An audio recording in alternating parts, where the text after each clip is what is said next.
नमस्कार मित्रांनो, मी जयदीप तुमचं स्वागत करतो. पहिलं जागतिक महायुद्ध यावर आपण चर्चा करत आहोत. युद्धाची पार्श्वभूमी असलेला पहिला भाग आणि युद्ध कसं आणि कुठे लढलं गेलं, कोणकोणते देश त्यात सहभागी होते यावर असलेला दुसरा भाग आपण याआधीच पूर्ण केला आहे. आता ह्याच सिरीजमधला तिसरा आणि शेवटचा पार्ट आपण आज सुरू करतो आहोत. या युद्धाचे परिणाम काय झाले, दुसरं महायुद्ध सुरू व्हायला या युद्धातले कुठले कुठले घटक कारणीभूत होते, युद्ध संपल्यानंतर कोणत्या राष्ट्रांचं भवितव्य काय ठरलं, हे सगळं आपण या भागात पाहणार आहोत. चला तर मग सुरुवात करूया. सुरुवातीचे दोघं पार्ट जर तुम्ही पाहिले असतील तर मी प्रत्येक मोठ्या घटनेची एक तारीख सांगत असतो. आजही तुम्हाला मी एक तारीख सांगतो, 28 जून 1919. 28 जून 1919ला जर्मनी आणि मित्र देशांमध्ये वर्सायचा तह झाला. 28 जून हीच ती तारीख आहे. 28 जून 1914 ह्या दिवशी सर्बियामध्ये ऑस्ट्रियाचा राजा फ्रान्स फर्डिनांड याची हत्या करण्यात आली होती. 28 जून 1914 ते 28 जून 1919 असं जवळपास 5 वर्ष हे पहिलं जागतिक महायुद्ध चाललं. फ्रान्स फर्डिनांडच्या हत्येने सुरू झालेल्या युद्धाची सांगता जर्मनीने व्हर्सायच्या तहावर सह्या केल्यानंतर झाली. ह्या 5 वर्षाच्या कालावधीत जगभरातले जवळपास 4 कोटी लोक मारले गेले. आर्थिक नुकसान प्रचंड मोठं झालं होतं. बऱ्याच राष्ट्रांची पडझड झाली होती, म्हणजे त्यांचे कन्स्ट्रक्शनही बिघडले होते आणि त्यांची आर्थिक घडी विस्कटली होती. मृतांची संख्या खूप जास्त झाली होती. जखमी सैनिक, जखमी नागरिक तेवढेच होते. बेघर झालेल्या लोकांची संख्या भरपूर होती. मी तुम्हाला आता काही आकडे वाचून दाखवतो. 3 दोस्त राष्ट्रांपैकी आणि 3 सेंट्रल पॉवर्सपैकी असे आकडे मी काढलेले आहेत आत्ता. तर त्या आकड्यांची संख्या तुम्ही बघाल तर ती इतकी मोठी आहे की ऐकून अक्षरशः डोळे विस्फारतात की हे शक्य आहे का. उदाहरणार्थ सांगतो, मित्र देशांमधले आधी बघूया की फ्रान्सचे 17,37,000 सैनिक मारले गेले. सैनिक आणि सामान्य जनता मिळून हा आकडा आहे 17,37,000. म्हणजे त्यावेळेला त्यांच्या असलेल्या एकूण लोकसंख्येपैकी 4.39% लोक मारली गेली. रशियाचे 33,94,000 सैनिक आणि लोक मिळून या लोक नाहीसे झाले. 1.94% त्यांच्या त्यावेळेच्या लोकशाहीचा तो हिस्सेदारी होती. सर्बियाचे 12,50,000 लोक आणि सैनिक मिळून मारले गेले आणि यांचा टक्केवारीचा आकडा सांगायचा तर 27.78% इतका मोठा होता. सेंट्रल पॉवर्सपैकी जर्मनीचा 28,720 लोक आणि सैनिक मिळून या युद्धात कामी आले. त्यांच्या एकूण लोकसंख्येपैकी याची टक्केवारी 4.32 एवढी आहे. ऑस्ट्रिया हंगेरी राज्याचे 28,81,000 म्हणजे 4% आणि ऑटोमन साम्राज्याचे 32,71,000 म्हणजे त्यांच्या एकूण लोकसंख्येपैकी 15.36% लोक या युद्धात मारली गेली. आता रशियासारख्या देशांना, ज्यांची लोकसंख्या जास्त होती, ज्यांच्याकडे विस्तृत भूभाग त्याही वेळेला होता, अशा राज्यांना 1% 2% हे फारसं मॅटर करत नाही. पण सर्बियासारखे राष्ट्र आहेत किंवा ऑटोमनसारखे राज्य आहेत, ऑस्ट्रिया हंगेरीसारखे राज्य आहेत की ज्यांचं पुढे जाऊन विघटन झालं आणि अनेक नवीन देश तयार झाले. अशा लोकांची जर 27 आणि 28% लोकसंख्या 5 वर्षाच्या काळात नाहीशी व्हायला लागली तर विचार करा त्या राष्ट्रामध्ये काय परिस्थिती पसरली असेल. तर जसं मगाशी म्हटलो की 28 जून 1919ला जर्मनीने आणि दोस्त राष्ट्रांनी व्हर्सायच्या दिमागदार राजवाड्यात जर्मनी आणि दोस्त राष्ट्रांनी या व्हर्सायच्या तहावर सही केली. जर्मनीची संपूर्ण शरणागती हे त्या तहाचं पहिलं अट तर होतीच, पण त्यातल्या पुढच्या 3-4 अटी ज्या होत्या त्या शरणागतीपेक्षाही जास्त भयंकर होत्या.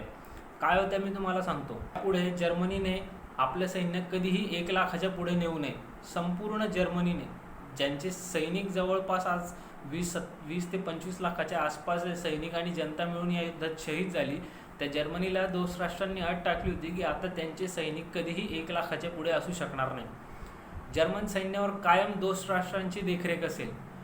दोस्त राष्ट्र सगळ्या गोष्टींची काळजी घेतील की यांची सैनिक संख्या किती आहे, ते भरती तर करत नाही आहे ना, त्या सैनिकांचं मानधन किती असेल वगैरे वगैरे सगळ्या गोष्टी आता दोस्त राष्ट्र ठरवणार.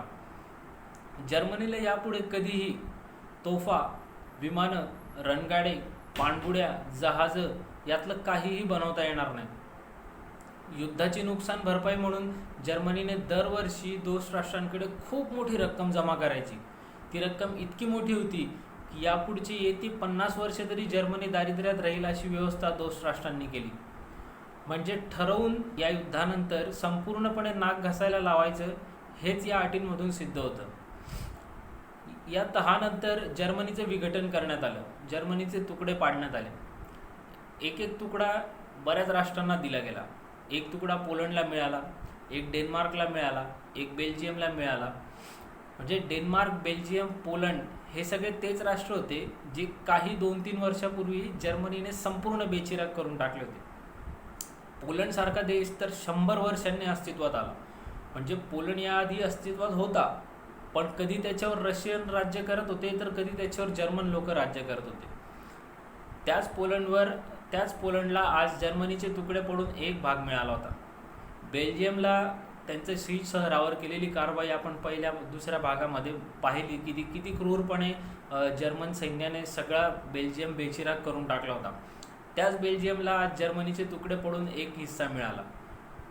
म्हणजे दैव कसं फिरतं, तर हे सगळ्या घटना बघा की जो जर्मनी आज ह्या सगळ्या राष्ट्रांवर राज्य करत होता, आज त्याच जर्मनीचे तुकडे पडून हे सगळे त्याचे तरसासारखे लचके तोडत होते.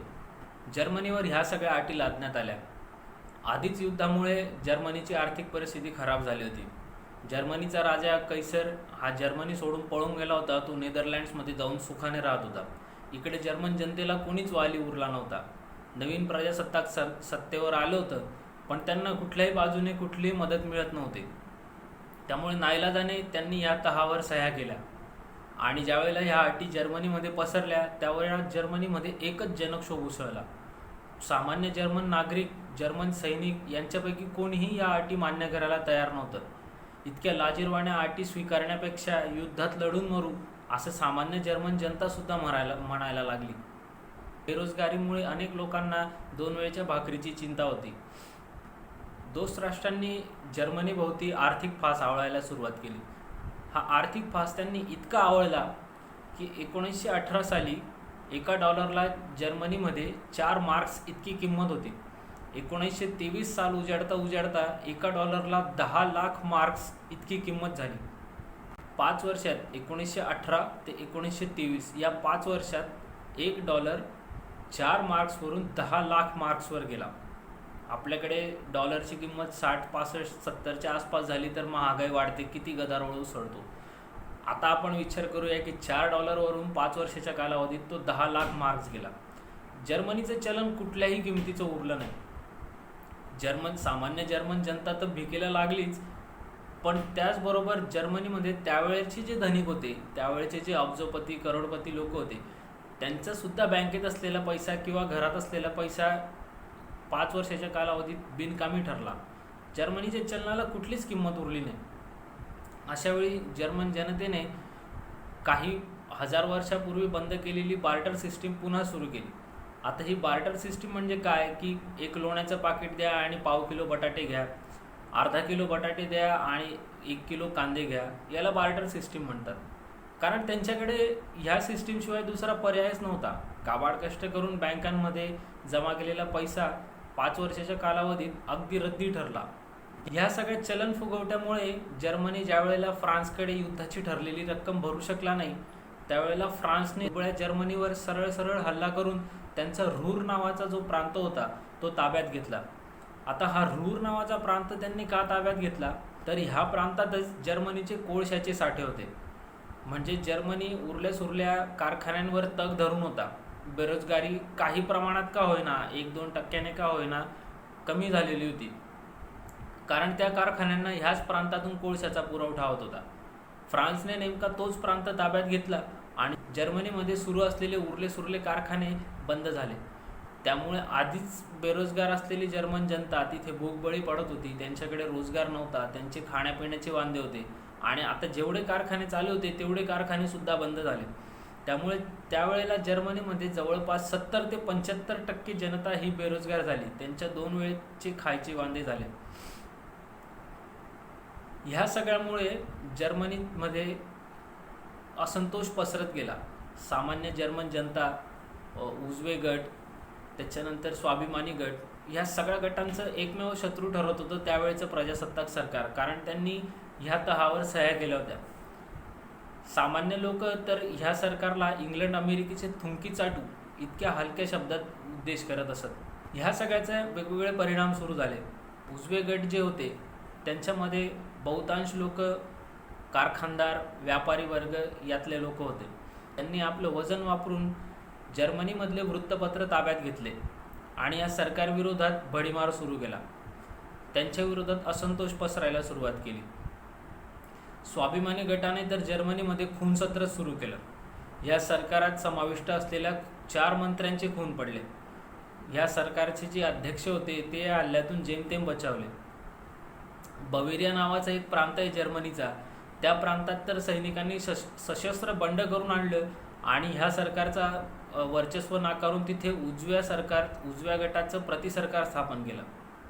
ह्या सगळ्या परिस्थितीमुळे जर्मनीमध्ये प्रचंड अशांतता माजली आणि ह्या सगळ्या लोकांचा एकच शत्रू राहिला, तो म्हणजे जर्मन प्रजासत्ताक सरकार आणि दोस्त राष्ट्र. हे झालं जर्मनीचं. आता इतर प्रमुख राष्ट्रांचं काय झालं होतं पाहूया. सगळ्यात आधी ऑस्ट्रिया हंगेरीचे सुद्धा तुकडे पाडण्यात आले. त्यावेळी ऑस्ट्रिया हंगेरीला युरोपचे पॉवर हाऊस असं म्हणत असत, कारण या ऑस्ट्रिया हंगेरी राज्यामध्ये विविध जातींचे, विविध वंशांचे आणि विविध विचारधारा मांडणारे बरेचसे लोक राहत होते.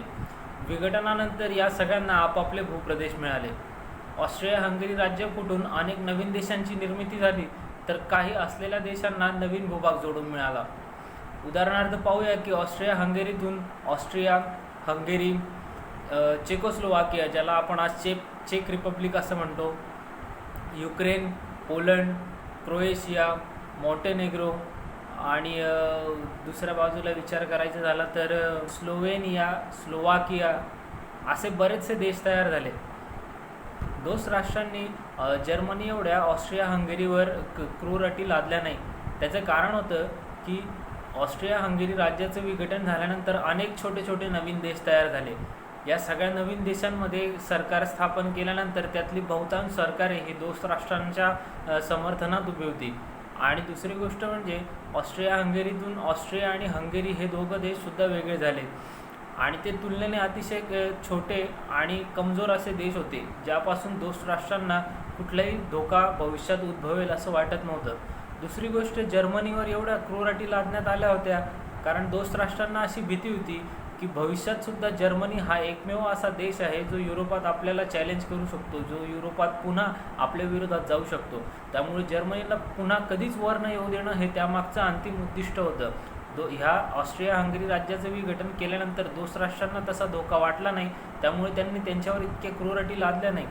पण जर्मनीसारखंच या विघटनानंतरसुद्धा ऑस्ट्रिया हंगेरीमध्ये भूकबळी, बेरोजगारी, या चलनफुगवटा यासारख्या समस्या वाढतच होत्या. आता बघूया की ऑटोमन साम्राज्याचं काय झालं.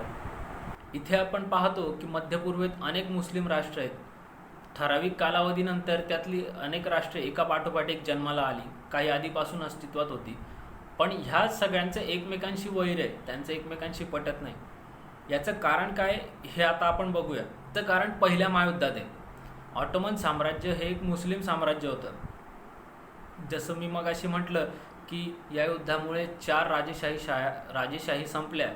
जर्मनीचे होहेनझोलर्स असतील, ऑस्ट्रियाचे हब्सबर्ग असतील, रशियाचे रोमानोव असतील, हे ऑटोमन एम्पायर असेल, ह्या 4 युरोपातल्या मोठ्या राजेशाही संपल्या. तर त्यातलं ऑटोमन साम्राज्य जे होतं हे संपूर्णपणे मुस्लिम साम्राज्य होतं. तिथे मुस्लिम राज्यकर्ते होते. ह्या संपूर्ण प्रदेशात मुस्लिमांचं बहुलत्व होतं. इथे मुस्लिम मोठ्या संख्येने राज्य करत होते. त्यांचे विविध वंश होते, त्यांच्या विविध टोळ्या होत्या. ह्या सगळ्या वंशांचे, टोळ्यांचे स्वतःचे काही महत्त्वाकांक्षा होत्या. पण आपला राज्यकर्ता मुस्लिम आहे एवढ्या एका गोष्टीमुळे त्या सगळ्या टोळ्या आपापसातलं वैर विसरून एकमुखाने म्हणूया किंवा जबरदस्तीने म्हणूया पण ऑटोमन साम्राज्यात नांदत होत्या. ज्यावेळेला दोस्त राष्ट्रांनी ऑटोमन साम्राज्याचं विघटन केलं त्यावेळेला या सगळ्या टोळ्यांना आपापले भूभाग मिळाले. बरेचसे नवीन देश तयार झाले. काही देशांना ऑस्ट्रिया हंगेरीप्रमाणेच असलेल्या देशांना जोडून नवीन भूप्रदेश ताब्यात मिळाला. ज्यावेळेला इंग्रज देश सोडून जातात त्यावेळेला ते कधीच नुसते जात नाही, ते तिथे कायमची काहीतरी व्याधी ठेवून जातात. म्हणजे ऑस्ट्रिया हंगेरीचं सुद्धा त्यांनी हेच केलं. आजही युरोपमध्ये बऱ्याच देशांचे एकमेकांच्या जमिनींवरून वाद आहेत. ऑटोमन साम्राज्यातही तेच कारण आहे की हे सगळे मुस्लिम राष्ट्र म्हणजे टर्कीचं बाकीच्या इतर राष्ट्रांशी पटत नाही, सौदी अरेबियाचं या सगळ्या मुस्लिम राष्ट्रांमध्ये स्वतःला मोठा भाऊ समजतो. हे सगळे जे वैराची भावना आहे हे इथपासून आहे. ह्या टोळ्यांना स्वतःचे भूभाग मिळाले तरीसुद्धा त्यांना तेवढ्यावरच समाधान नव्हतं. आम्हाला भूभाग मिळाला ते ठीक आहे, पण त्याला कसं काय मिळाला हे त्यांच्या मनात आधीपासूनची अडी आहे. त्याचमुळे हे राष्ट्र एकमेकांवर कायम वरकडी करण्याचा प्रयत्न करतात आणि समोरच्या राष्ट्राचा भूभाग कसा आपल्याला ताब्यात मिळेल ह्याच प्रयत्नात असतात. दोस्त राष्ट्र ज्या वेळेला ऑटोमनमधून बाहेर गेले त्यावेळेला ते नुसतेच चालले गेले. त्यांच्या ताब्यात तसं पाहायला गेलं तर सौदी अरेबिया, पॅलेस्टाईनसारखा, सिरियासारखा, मेसोपोटेमिया म्हणजे आजचा इराक, हे सगळे भाग त्यांच्या ताब्यात होते. त्यांनी ठरवलं असतं तर ह्या सगळ्या राष्ट्रांचं समाधान करून मग ते तिथून जाऊ शकले असते, पण त्यांनी तसं केलं नाही. कारण गृहयुद्ध असो किंवा वैचारिक युद्ध असो, जिथे युद्ध आहे तिथे शत्रू राष्ट्राला कायम फायदा होतो. त्यांनी हाच विचार करून हे सगळ्या भानगडी तशाच ठेवल्या आणि ते त्याच्यातून बाहेर पडले. आता हे विविध देशांची आर्थिक, सामाजिक आणि भौगोलिक परिस्थिती मी तुम्हाला सांगितली पराभूत राष्ट्रांची. आता बघूया की दुसऱ्या महायुद्धाला कलाटणी देणाऱ्या दोन ज्या जबरदस्त व्यक्ती होत्या त्यांचा उदय पहिल्या महायुद्धात कसा झाला. पहिलं व्यक्तिमत्व म्हणजे ॲडॉल्फ हिटलर आणि दुसरं व्यक्तिमत्व म्हणजे विन्स्टन चर्चिल. आधी बघूया की विन्स्टन चर्चिल यांचा उदय कसा झाला. ब्रिटन आणि जर्मनीमध्ये बॅटल ऑफ सोमे लढलं गेलं. ह्या बॅटल ऑफ सोमेमध्ये ब्रिटनचा जबरदस्त पराभव झाला. त्यांचे खूप सैनिक मारले गेले. ह्या सगळ्याचा परिणाम ब्रिटनमध्ये दिसायला लागला. त्यांचे सगळे राजकीय पक्ष, सगळे गट ह्या सगळ्यांनी एकत्र येऊन ब्रिटनचं सत्तेवर असलेलं सरकार घालवलं आणि सर्व पक्षांनी एकत्र मिळून एक नवीन सरकार बनवलं आणि त्या सरकारच्या हातात सगळा राज्यकारभार दिला. युद्ध सुरू असताना ह्या नवीन स्थापन झालेल्या सरकारने मंत्रिमंडळाची घोषणा केली आणि ह्या मंत्रिमंडळात ब्रिटनच्या इतिहासात पहिल्यांदाच तयार झालेलं युद्ध साहित्य पुरवठा हे नवीन खातं अस्तित्वात आलं. या खात्याचा याआधी कुठेही उल्लेख मला आढळला नाही. ह्या पहिल्या तयार झालेल्या खात्याचे पहिले मंत्री होते विन्स्टन चर्चिल. पहिल्या महायुद्धाच्या काळात विन्स्टन चर्चिल अतिशय तरुण होते आणि राजकारणाचा अनुभव सुद्धा कमी होता. पण विन्स्टन चर्चिल तरुण किंवा कमी राजकारणाचा अनुभव असले तरीसुद्धा प्रचंड धोरणी होते. त्यांचे उद्दिष्ट कायम क्लिअर असायचे. या युद्धात मंत्री असताना त्यांचे एकमेव उद्दिष्ट होतं की काही करून युद्ध जिंकणे. विन्स्टन चर्चिल यांनी आपल्या खात्याचा कारभार अतिशय जबाबदारीने सांभाळला. त्यांनी युद्धभूमीवर लढणाऱ्या सैनिकांना काहीच कमी पडू दिलं नाही. अन्नधान्य असो किंवा आणखी त्यांची औषध गोळ्या असो किंवा युद्ध साहित्याचा पुरवठा म्हणजे गोळ्या, तोफगोळे किंवा बंदुका वगैरे ज्या असतील ते असो. त्यामुळे ब्रिटिशर सैनिक जो होता तो पुन्हा नव्याने युद्ध करायला लागला. बॅटल ऑफ सोमेमधून तो वर आला आणि त्याचनंतर पुढे बॅटल ऑफ यप्रेस घडलं. विन्स्टन चर्चिल हे विषारी वायूच्या वापराबाबत आग्रही होते. विन्स्टन चर्चिल यांचं असं म्हणणं होतं की युद्ध जिंकण्यासाठी ज्या काही गोष्टी कराव्या लागतात त्या केल्या पाहिजे. त्याच्यामध्ये हे चांगलं आणि ते वाईट असा भेदभाव करू नये. जर विषारी वायूमुळे ब्रिटनला आग्रहाची भूमिका मिळत असेल, जर ब्रिटनचा यातनं विजय होत असेल तर विषारी वायू वापरायला त्यांना काहीच अडचण नाही. ब्रिटनने विषारी वायू वापरला पाहिजे असं विन्स्टन चर्चिल त्यावेळेला वारंवार सांगत होते. काही प्रसंगी ते आपल्याच मंत्रिमंडळातल्या काही वरिष्ठ मंत्र्यांच्या विरोधात सुद्धा गेले. काही वरिष्ठ मंत्र्यांचं म्हणणं होतं की हे अमानवी आहे, आपण असं केलं नाही पाहिजे. विन्स्टन चर्चिल यांचं म्हणणं होतं की आपण असं केलं पाहिजे. जसं मगाशी म्हटलं की बॅटल ऑफ सोमेनंतर बॅटल ऑफ यप्रेस झालं. ह्या यप्रेसमध्ये ब्रिटनचा खूप मोठा विजय झाला. जर्मनीचा सपशेल पराभव झाला. त्याचं कारणच ते होतं की ब्रिटनने ह्या बॅटल ऑफ यप्रेसमध्ये विषारी वायू वापरले. क्लोरीन गॅस असेल, फॉस्जिन असेल किंवा मस्टर्ड गॅस असेल. यप्रेसमध्ये ब्रिटनने हे सगळे वायू मुक्त हस्ताने वापरले.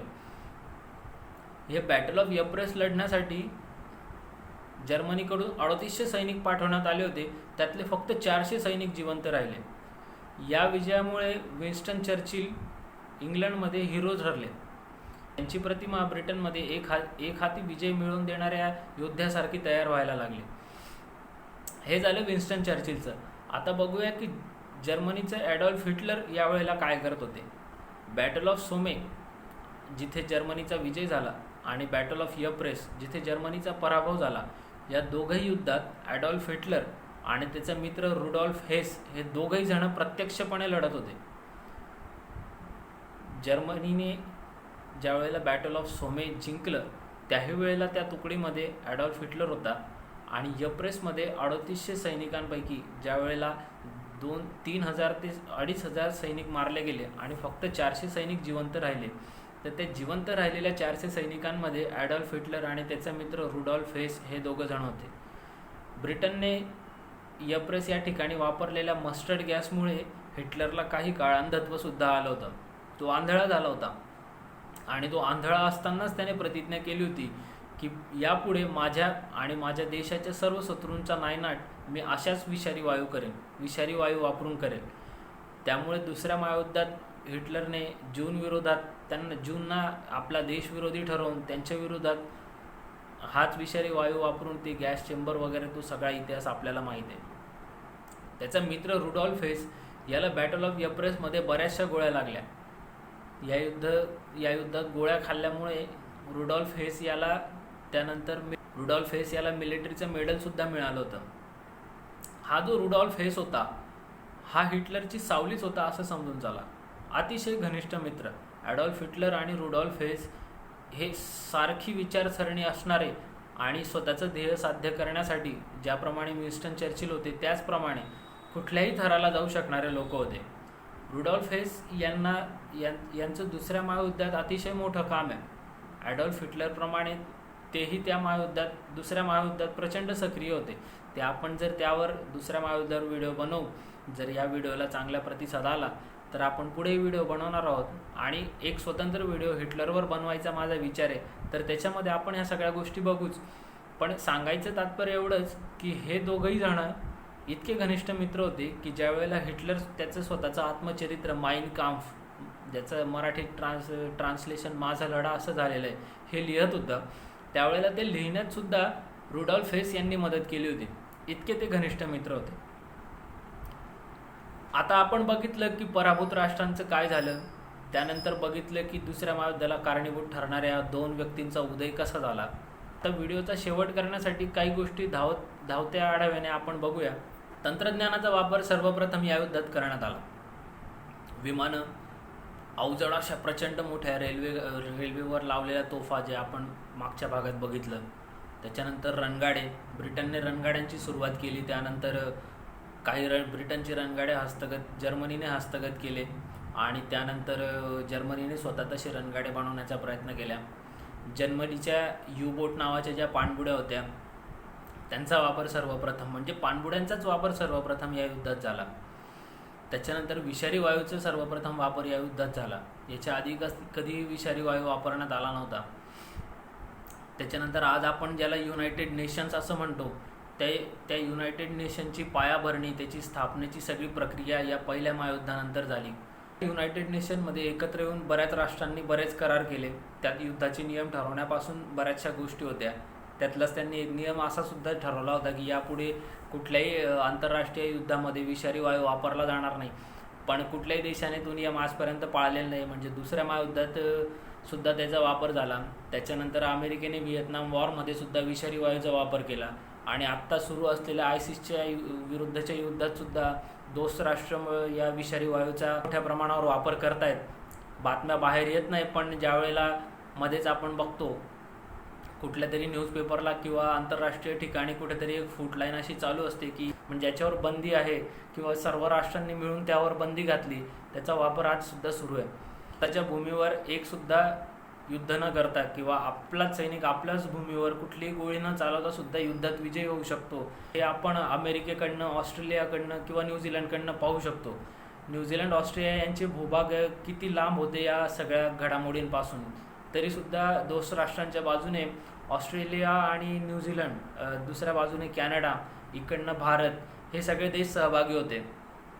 भारताच्या भूमीवर सुद्धा पहिल्या महायुद्धाचं कुठलंच युद्ध लढलं गेलं नाही, पण भारताचे सैनिक त्याच्यामध्ये होते. ते कशासाठी त्यात सहभागी होते ते मी तुम्हाला पुढे सांगतो. पण अमेरिकेचे सैनिक स्वतःची भूमी सोडून युरोपमध्ये लढत होते. ऑस्ट्रेलियाचे आणि न्यूझीलंडचे सैनिक कुठलेही जमिनी युद्ध न करता फक्त समुद्रात युद्ध करत होते. म्हणजे ऑटोमन साम्राज्याचा जो बराचसा भूभाग दोस्त राष्ट्रांना ताब्यात मिळाला तो ऑस्ट्रेलिया आणि न्यूझीलंडमुळेच मिळाला होता. कारण ब्रिटन आणि फ्रान्स दोघांचे मिळूनही इतके जहाजं आणि इतके सैनिक नव्हते की ह्या समुद्री युद्धात ऑटोमन्सना आणि जर्मनीला हरवू शकेल. कारण ब्रिटनचे आणि फ्रान्सचे मोस्ट ऑफ जहाजं जे होते ते खलाशी जहाजं होते किंवा मालवाहू जहाजं होते. युद्धभूमीवर म्हणजे युद्ध करण्यासाठी त्यांचे जहाजं एवढे सक्षम नव्हते. ते ऑस्ट्रेलिया आणि न्यूझीलंडच्या जहाजांमुळे ती कमी भरून निघाली. कॅनडाचं एक सैनिक ह्या सगळ्यात काम करत होते, कारण त्यावेळेला कॅनडावर सुद्धा काही प्रमाणात ब्रिटनचं वर्चस्व होतं. तर त्यामुळे त्यांना या युद्ध करणं नाईलाज होतं. जसं भारताचं होतं की भारत सुद्धा त्यावेळेला ब्रिटिशांच्या गुलामगिरीत होता.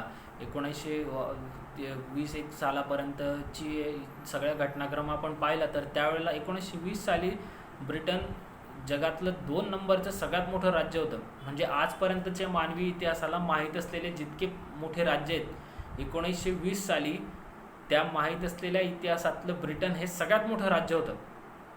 काही हजार लाख स्क्वेअर किलोमीटरमध्ये त्यांचा हा सगळा भूभाग होता. तसं पाहायला गेलं तर ब्रिटनचा स्वतःचा भूभाग एवढासा देश आहे तो छोटासा युरोपच्या कोपऱ्यावर, पण बऱ्याचशा देशांवर त्याचं राज्य होतं आणि त्यातलंच एक राज्य त्याचं भारतावर सुद्धा होतं. भारतीयांनी या सगळ्याला सपोर्ट का केलं? स्पेशली माझ्या मते काँग्रेसने या सगळ्यांना सपोर्ट केला, त्यावेळेची जी काँग्रेस होती. कारण मोठा पक्ष म्हणून ब्रिटन सरकार फक्त काँग्रेसशीच कन्सल्ट करत होतं, काँग्रेसशीच चर्चा करत होतं. काँग्रेसने या युद्धात ब्रिटनला सपोर्ट केला आणि भारतीय सैनिकांनी या युद्धात ब्रिटनच्या बाजूने उतरावं असं त्यांनी डिसिजन घेतला. त्याचे 2 कारण होते. पहिलं कारण म्हणजे आपले जे त्यावेळेचे काही मुख्य लीडर होते, नावच सांगायचे झाले तर नेहरू म्हणूया किंवा गांधीजी म्हणूया, ह्या लोकांना असं वाटत होतं की जर्मनीची बाजू या ठिकाणी चुकलेली आहे आणि ब्रिटनची बाजू बरोबर आहे, म्हणून जर्मनीच्या विरोधात लढा दिला पाहिजे. आणि दुसरं त्यामागे राजकीय हेतू असा होता की आपण जर या युद्धात ब्रिटनला मदत केली तर पुढे जाऊन आपल्याला स्वातंत्र्य मिळवण्यासाठी ब्रिटन आपल्यावर घाई करेल, की म्हणजे आणखी जर पुढचे 30, 40, 50 वर्ष ब्रिटन राहणार असेल तर आपण त्यांना युद्धात मदत केली ही गोष्ट मनात ठेवून ते आपल्याला लवकरात लवकर स्वातंत्र्य देण्याचा प्रयत्न करतील. तसं बघायला गेलं तर हे दोघंही गोष्टी फारशा यशस्वी ठरल्या नाही. कारण फक्त जर्मनीलाच दोष देऊन सुद्धा उपयोग नाही आहे. आणि आपण ब्रिटनला मदत केली म्हणून ब्रिटन काय 1930 साली भारतातून बाहेर नाही गेले. ते आणखी 1920 सालानंतर ज्या वेळेला युद्ध संपलं त्याच्यानंतर पुढचे 30 वर्ष ब्रिटिशर भारतात होतेच. त्यामुळे या गोष्टी काही फारशा फायद्याच्या ठरल्या नाही. दुसऱ्या बाजूला जपान होता. जपानने चीनचा बराचसा भूभाग ताब्यात घेतला, त्यांच्या समुद्री सीमा बंद केल्या. जपान खूप छोटा देश आहे चीनच्या तुलनेने. चीनकडे त्याहीवेळी रशियाप्रमाणे प्रचंड मोठा भूभाग होता, चीनचं सैन्य मोठं होतं, पण जपानचं शिस्तबद्ध आणि उद्दिष्ट डोळ्यासमोर ठेवून आक्रमक युद्ध करणारे सैन्य हे जपानची आधीपासूनचं प्लस पॉईंट आहे, जे आपण दुसऱ्या महायुद्धातही पाहिलं आणि ते त्यांनी पहिल्या महायुद्धातही दाखवलं. पहिल्या महायुद्धात जपान दोस्त राष्ट्रांच्या बाजूने युद्धात उतरला होता. दुसऱ्या बाजूला तो सेंट्रल पॉवर्स म्हणजे जर्मनीच्या बाजूने युद्धात उतरला आणि त्याची शेवटी परिणिती झाली ती अमेरिकेने जपानवर अणुबॉम्ब टाकून ते युद्ध संपवलं. हे सगळं आपण पुढे व्हिडिओ बनवला तर त्यावेळेला आपण ही चर्चा करूच. पण म्हणजे एक संमिश्र प्रकारचं हे युद्ध लढलं गेलं. कुठले देश कुठल्या बाजूने स्वतःच्या वैयक्तिक फायद्यासाठी वळू शकतील हे काही सांगता नाही येत. विस्तारवाद हे एकमेव धोरण उराशी बाळगून जर्मनी असो, ब्रिटन असो, फ्रान्स असो किंवा आणखी कुठले देश असो या सगळ्यांनी या युद्धाला सुरुवात केली. अगदी आपल्या राजाची हत्या झाली म्हणून आम्ही युद्ध करतो आहोत असं ऑस्ट्रिया आणि हंगेरी राज्याने डिक्लेअर केलेलं असलं तरी राजाची हत्या हा फक्त त्यांनी दुवा पकडला होता, एक भावनिक मुद्दा त्यांनी पकडला होता. खरं त्यांचंसुद्धा विस्तारवादीच धोरण होतं की सर्बियाला ताब्यात घ्यायचे. दुसऱ्या बाजूला विजयी होऊन सुद्धा म्हणजे विजयी राष्ट्रांच्या बाजूने असून सुद्धा सर्बियाचे आणि रशियाचे खूप हाल झाले. कारण जसं मगाशी म्हटलं की सर्बियाचे सुद्धा 12-13 लाखाच्या आसपास सैनिक मारले गेले त्यांच्या एकूण लोकसंख्येपैकी. सर्बिया तुम्ही बघाल नकाशावर तर तुम्हाला लक्षात येईल अतिशय या साईजचा तो देश आहे की एवढ्याशा छोट्या देशांचा भूभाग असलेल्या ठिकाणी ज्यावेळेला 14 आणि 15 लाख लोक तुमचे जवान आणि हे सगळे मारले जातात त्यावेळेला त्या देशावर काय परिस्थिती येत असेल. म्हणजे जवळपास 30% आसपास सर्बियाचे सगळ्या या युद्धामध्ये नुकसान झालं होतं, त्यांची हानी झाली होती. जर्मनी आणि फ्रान्सची त्या प्रमाणात तुम्ही विचार कराल की फक्त 4%च त्यांचं सैनिक आणि सामान्य जनता मारली गेली एकूण लोकसंख्येपैकी. 4% म्हणायला खूप सोपं होतं, पण तुम्ही हा विचार करा की ह्या 4%मध्ये म्हणजे जेवढे लोक या युद्धात मेले त्यातले बरेचसे सैनिक होते आणि हे जे सैनिक होते हे सगळे तरुण वयातले होते. म्हणजे 16 ते 35 वयोगटातले हे सगळे सैनिक होते. म्हणजे ज्यावेळेस जर आपण ब्रिटनचा आणि फ्रान्सचं फक्त 16 ते 35 या वयोगटाची तुलना केली तर त्यावेळेला हा आकडा काही 40%च्या आसपास जातोय. म्हणजे फ्रान्समधले किंवा जर्मनीमधले 40% तरुण नाहीसे झाले. आर्थिक धोरणांबाबत किंवा आर्थिक नुकसानाबाबत आपण फारशी चर्चा केली नाही आहे, कारण हे नुकसान सगळ्या ठिकाणी बऱ्यापैकी सारखंच होतं. फक्त जर्मनीचं याच्यात सांगावं लागलं, कारण जसं मी मगाशी म्हणलो की एका डॉलरला 4 मार्क्स ते एका डॉलरला 10 लाख मार्क्स अशी परिस्थिती आजपर्यंत कुठल्याच देशावर आली नव्हती, म्हणून ते इथे आवर्जून सांगावं लागलं. आज ह्या तिसऱ्या पार्टसोबत आपण पहिलं जागतिक महायुद्ध ही आपली सिरीज इथे संपवतो आहोत. आपल्याला ही सिरीज कशी वाटली आणि येत्या काळात आपल्याला आणखी कुठल्या विषयावर व्हिडिओ पाहायला आवडतील ते आम्हाला कमेंट्स बॉक्समध्ये नक्की कळवा. ही सिरीज आपल्याला आवडली असेल आणि इतरही आपले बाकीचे सगळे व्हिडिओ तुम्हाला आवडले असतील तर ह्या चॅनलला लाईक आणि सबस्क्राईब नक्की करा. तोपर्यंत नमस्कार.